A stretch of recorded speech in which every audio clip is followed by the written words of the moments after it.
ലഹരി മാഫിയയുടെ പിടിയിലമർന്ന കോഴിക്കോട് ബീച്ച് ആശുപത്രിയും പരിസര പ്രദേശങ്ങളും പകൽ സമയത്ത് പോലും ഇവിടെ പരസ്യമായി മയക്കുമരുന്ന് ഉപയോഗിക്കുകയാണ്.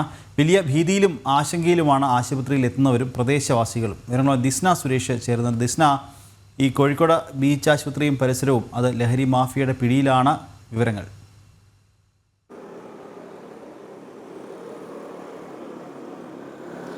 നിഖിൽ സൂചിപ്പിച്ചതുപോലെ തന്നെ സാധാരണക്കാരായ പ്രത്യേകിച്ച് തീരദേശ മേഖലയിലെ ആളുകൾ ഏറ്റവും കൂടുതൽ ആശ്രയിക്കുന്ന ഒരു ആശുപത്രിയാണ് ബീച്ച് ആശുപത്രി. ഈ ബീച്ച് ആശുപത്രിയിലെ OST കേന്ദ്രം പ്രധാനമായും ലഹരി വിമുക്ത കേന്ദ്രത്തിന്റെ പരിസര പ്രദേശങ്ങളിലാണ് ഈ ലഹരി മാഫിയ തമ്പടിച്ചിരിക്കുന്നത്.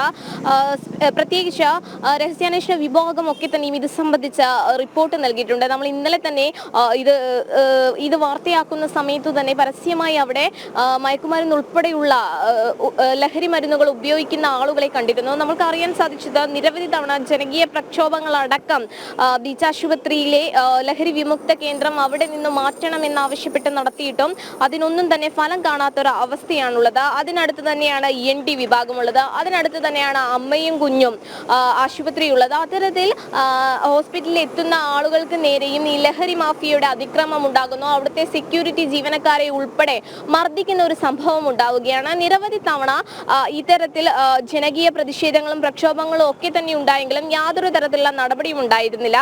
കോഴിക്കോട് ജില്ലയിൽ ഈ അടുത്ത കണക്കുകൾ പരിശോധിച്ചാൽ വലിയ രീതിയിൽ ലഹരി കേസുകൾ വർദ്ധിച്ചു വരുന്ന ഒരു സാഹചര്യം ഉണ്ടായിരുന്നു.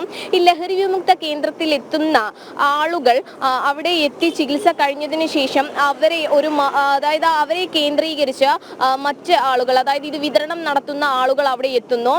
അവരുമായി ബന്ധപ്പെട്ട് പിന്നീട് പ്രശ്നങ്ങൾ ഉണ്ടാവുന്നു എന്ന് തന്നെയാണ് അവിടുത്തെ സെക്യൂരിറ്റി ജീവനക്കാർ ഉൾപ്പെടെ വ്യക്തമാക്കിയിട്ടുള്ളത്. നമുക്കറിയാം, നിരവധി തവണ ഈ കാര്യം ഉന്നയിച്ച കളക്ടർക്കുൾപ്പെടെ പരാതി നൽകിയിരുന്നു. എന്നിട്ടും യാതൊരു തരത്തിലുള്ള നടപടി ഉണ്ടായിരുന്നില്ല. മാത്രമല്ല, ഈ ലഹരി വിമുക്ത കേന്ദ്രം പ്രവർത്തിക്കുന്നത് യാതൊരു തരത്തിലുള്ള സുരക്ഷാ സംവിധാനങ്ങളും ഇല്ലാതെയാണ്. ഒരൊറ്റ മുറി, അതിന്റെ മുകളിലെ മേൽക്കൂരകൾ ഉൾപ്പെടെ തകർന്ന നിലയിലാണ്.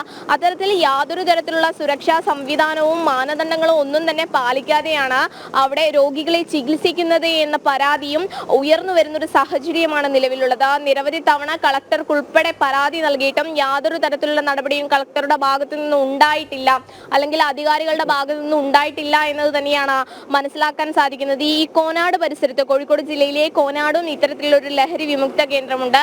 അപ്പോൾ ഈ ബീച്ച് ആശുപത്രിയിലെ ലഹരി വിമുക്ത കേന്ദ്രം അങ്ങോട്ടേക്ക് മാറ്റി സ്ഥാപിക്കണം എന്നതുൾപ്പെടെയുള്ള ആവശ്യങ്ങൾ ജനങ്ങളുടെ ഭാഗത്ത് നിന്ന് വന്നിരുന്നു. അതിലും യാതൊരു തരത്തിലുള്ള നടപടിയും ഉണ്ടായിട്ടില്ല. വലിയ രീതിയിൽ, അതായത് പട്ടാപകൽ വലിയ രീതിയിൽ ലഹരി മരുന്നുകൾ വ്യാപകമായി ഉപയോഗിക്കുകയും അവിടെ സംഘം ചേർന്ന് അതിക്രമങ്ങൾ നടത്തുകയും ചെയ്യുന്ന സംഘങ്ങൾ അവിടെ വിഹരിക്കുന്നു എന്ന് തന്നെയാണ് കണക്കുകളിൽ നിന്ന് മനസ്സിലാവുന്നത്. നിരവധി തവണ പോലീസുകാർ, സെക്യൂരിറ്റി ജീവനക്കാർക്കൊക്കെ തന്നെയും ഇവരുടെ കയ്യിൽ നിന്നും ആക്രമണങ്ങൾ ഉണ്ടാവുകയും ചെയ്തിരുന്നു. നിരവധി തവണ ഈ ലഹരി വിമുക്ത കേന്ദ്രം അവിടെ നിന്ന് മാറ്റി സ്ഥാപിക്കണം, അല്ലെങ്കിൽ ശരിയായ രീതിയിൽ പുനഃസ്ഥാപിക്കണം എന്നാവശ്യപ്പെട്ട് നിരന്തരം കത്തുകളൊക്കെ തന്നെയും കളക്ടർക്ക് കൈമാറിയിട്ടും യാതൊരു തരത്തിലുള്ള നടപടിയും ഉണ്ടാകുന്നില്ല എന്ന് തന്നെയാണ് ആളുകൾ പറയുന്നത്. എന്തായാലും ഒരു ജനകീയ പ്രതിഷേധത്തിന് അല്ലെങ്കിൽ പ്രക്ഷോഭത്തിന് അവർ തുടക്കമിടുന്നു എന്ന് തന്നെയാണ് നമുക്ക് അറിയാൻ സാധിച്ചിട്ടുള്ളത്. ഓക്കെ, ശരി ദിസ്ന.